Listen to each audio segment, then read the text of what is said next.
Assalamualaikum warahmatullahi wabarakatuh. Halo semua, selamat datang.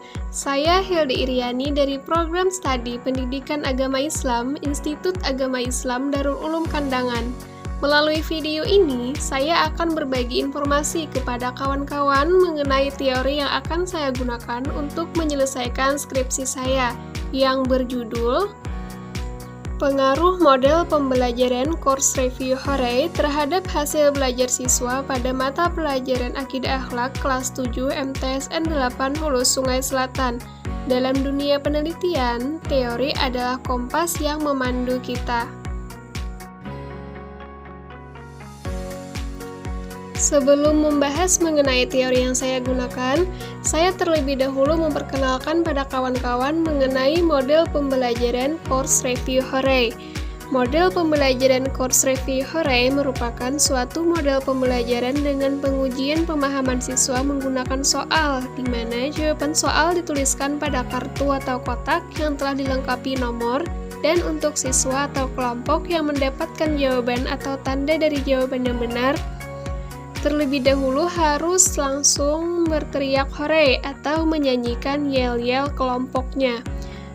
Model pembelajaran ini dilandasi teori behaviorisme. Teori inilah yang nantinya akan saya gunakan untuk skripsi saya. Nah, lalu apa sih teori behaviorisme itu? Tonton video ini sampai habis ya, kawan-kawan. John Broadus Watson, beliau adalah seorang ahli psikologi Amerika Serikat. John Watson dikenal sebagai pendiri teori behaviorisme di Amerika Serikat. Belajar dalam teori behaviorisme dikatakan sebagai hubungan langsung antara stimulus yang datang dari luar dengan respons yang ditampilkan oleh individu. Respon tertentu akan muncul dari individu jika diberi stimulus dari luar. Orang akan bereaksi jika diberi rangsangan oleh lingkungan luarnya. Demikian juga jika stimulus dilakukan secara terus-menerus dan dalam waktu yang cukup lama akan berakibat berubahnya perilaku individu.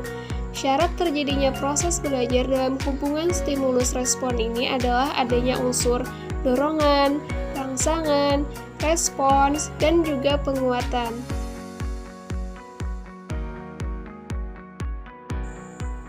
Dalam implementasinya, teori behaviorisme mengusung beberapa prinsip yang dapat diterapkan dalam proses pembelajaran. Di antaranya, yang pertama, pemberian ulangan atau tes ini sangat diperlukan dalam pembelajaran untuk melatih siswa dalam memahami hubungan antara pertanyaan dengan jawaban atau hubungan antara masalah dengan solusinya.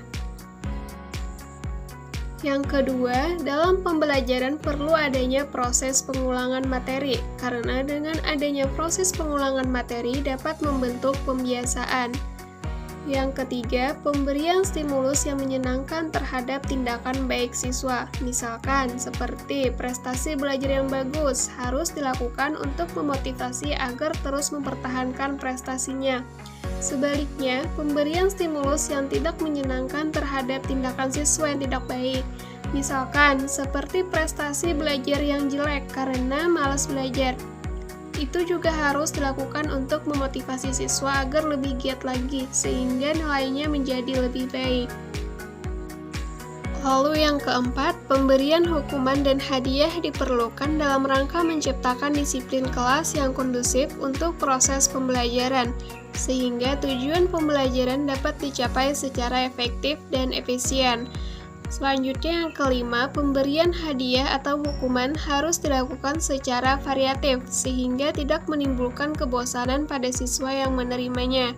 Yang keenam, proses pembelajaran akan berjalan secara efektif jika siswa sudah memiliki kesiapan untuk mengikuti proses belajar, baik itu kesiapan mental maupun kesiapan menerima materi yang baru.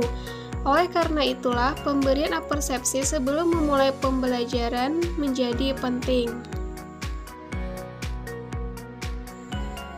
Saya simpulkan bahwa teori behaviorisme relevan dengan penelitian saya karena siswa kelas 7 cenderung masih membutuhkan penguatan struktur dalam pembelajaran agar dapat mengoptimalkan hasil belajar mereka. Model pembelajaran Course Review Hooray dengan sorakan Hooray memberikan penguatan yang positif. Itulah pembahasan mengenai teori yang akan saya gunakan nantinya untuk skripsi saya. Ingat, memilih dan memahami teori yang tepat adalah fondasi utama skripsi yang kuat. Semoga penjelasan saya ini dapat memberi gambaran yang jelas kepada kawan-kawan dalam membuat perjalanan skripsinya. Sukses untuk kita semua! Kawan-kawan, terima kasih sudah menonton. Jangan lupa subscribe, like, komen, dan share. Sampai bertemu di konten saya selanjutnya. Wassalamualaikum warahmatullahi wabarakatuh.